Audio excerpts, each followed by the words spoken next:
Welcome to the channel. Today I will tell you the story of Isabel, who dreams of marriage, but her family has a curse. All first marriages inevitably end in divorce. So when her boyfriend proposes, Isabel decides to outsmart fate. She finds the first loser she can find. And the story begins like this. At the beginning of the movie, at a family feast in honor of the new year, a woman named Valerie complains that she has tried every way to find a fiancé.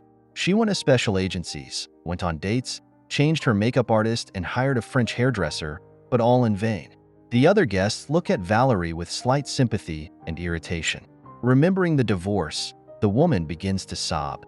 To console her, Corinne tells her that in their family, all women's first marriages fail. All grandmothers, aunts, sisters, and cousins had to marry for the second time to find true happiness. Only one girl managed to avoid such a fate and try to fight it. It is about her sister Isabel. It all began many years ago. Studying at the medical institute, the heroine met Pierre, the head of her practice. Soon the guy became Isabel's personal teacher, and they began to live together. The couple spent time together even at work, since they were both dentists. For several years now, they have had a clear plan for their lives.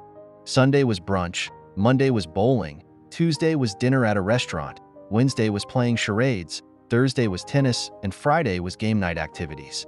Isabel realized that she loved the man very much and didn't want to lose him, so she decided not to marry him. Corinne's listening husband says that the heroine made a pretty wise decision. However, it was at this time that Isabel began to be visited by thoughts of a child. The heroine could not get away from them neither at work nor at home. Isabel tried to talk to her husband and convince him that it was possible to have a child outside of marriage. However, Pierre insists that they must first get married, otherwise his mother will be extremely displeased. For several more months, the heroine tried to make a decision. Having come to visit Corinne and mother, Isabel says that she is ready to take a risk because the curse is unlikely to destroy the feelings that have lasted for 14 years. The heroine's mother does not support her, saying that she hardly wants to raise the child Pierre alone. This shakes Isabel's confidence. Corinne tells Valerie that in Denmark, you can get married for 15 minutes and then divorce. Isabel decides she must marry and immediately divorce a stranger to avoid a family curse. The long-awaited day arrives. Isabel meets her sister at the airport and goes over the plan one more time. Isabel is sad that she had to lie to Pierre about supporting her sister's decision to go to the convent. Corinne says it's an extremely stupid lie, since they live in the neighborhood and everything will be revealed quickly. The girl gives Isabel warm clothes and wishes her luck. After that, the heroine sits on the plane heading for Copenhagen. Next to her is a man who asks to vacate his seat by the window. The heroine explains that she is very afraid of flying, and the stewardess allows her to sit by the window. However, Jean-Yves remains adamant and jokes that the seat will definitely not matter when falling. The man also says that he is not afraid of flying, as he travels a lot for work. Jean-Yves turns out to be quite sociable and asks about the purpose of the heroine's trip to Denmark. Isabel says that she is flying there to marry a stranger, after which she puts on a mask and headphones. Jean-Yves recalls that his parents got married the day after they met and lived together for many years. The man says he will do the same, and when he meets the one, he will never let her go again. Isabel is angry and asks to be allowed to rest before the big event. Meanwhile, Corinne tries to convince her daughter to tell Pierre when she meets him that she is not there. When the doorbell rings, the woman looks through the peephole and flinches. It turns out that Pierre is knocking at their apartment. Together with her daughter, Corinne hides in the bathroom. Her husband Patrick thanks Isabel's boyfriend for his sympathy and tries to hide the fact that his wife did not get into the convent. A man discreetly gives Corinne her cell phone. Answering the call, the woman realizes that Isabel is in trouble. It turns out that the man, with whom the heroine was supposed to marry and divorce, has not answered the phone for 5 hours. Corinne advises her sister to find some man who would agree to marry her and divorce her right away. At that moment, Isabel notices Jean-Yves in line. Knowing that the man is flying to Kenya, the heroine decides to change her plans.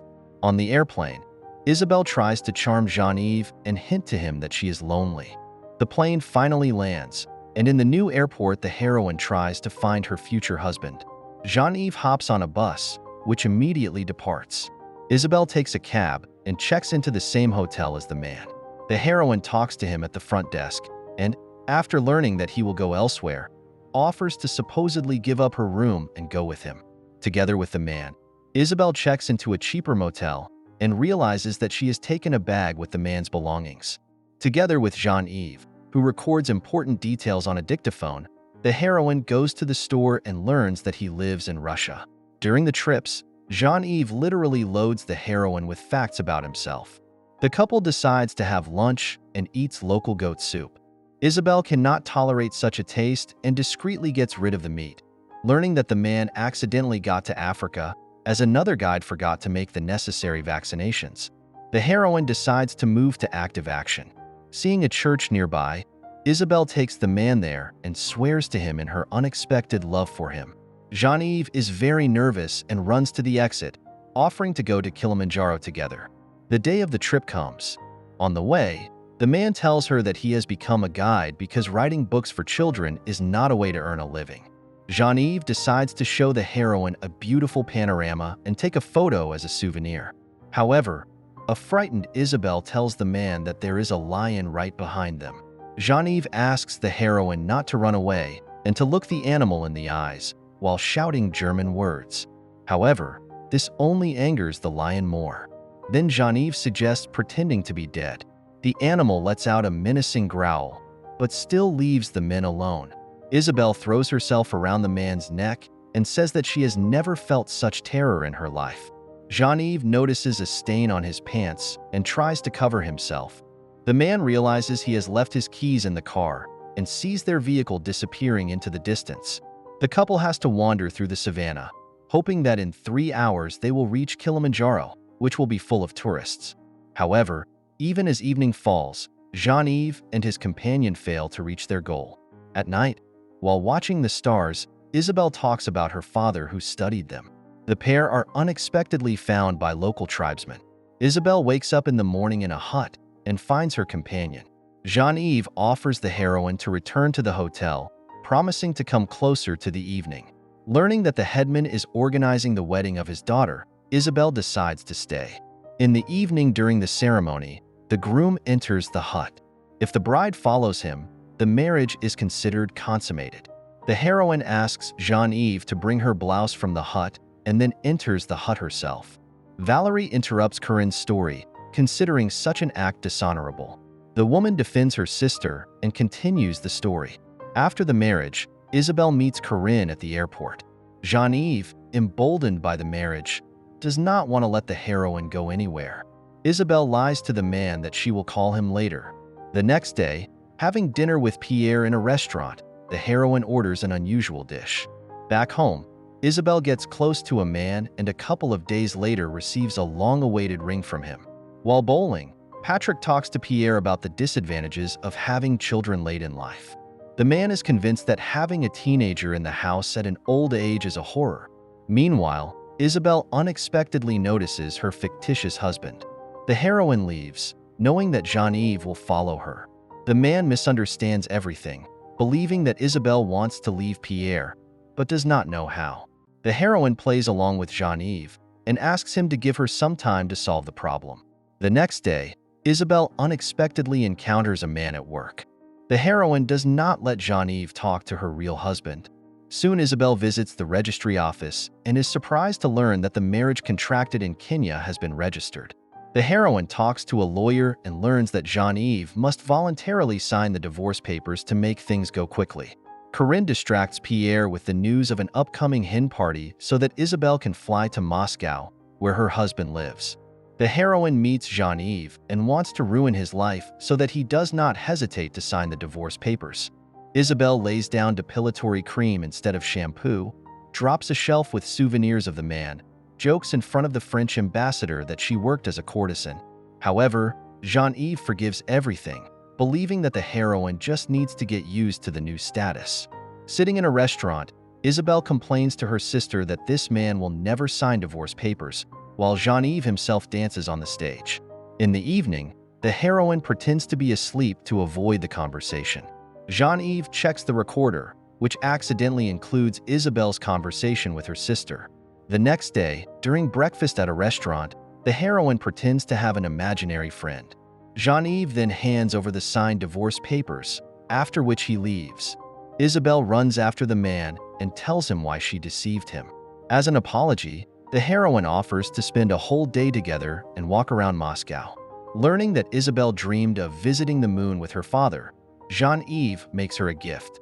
On a special airplane, they go into weightlessness for 20 seconds. After landing, Isabelle and her friend go to a bar and then walks around the night Moscow, where she kisses a man. The next day, Jean-Yves escorts the heroine to the airport.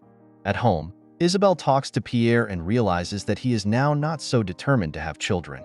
During breakfast, the heroine hears the doorbell ring and is surprised to find Jean-Yves.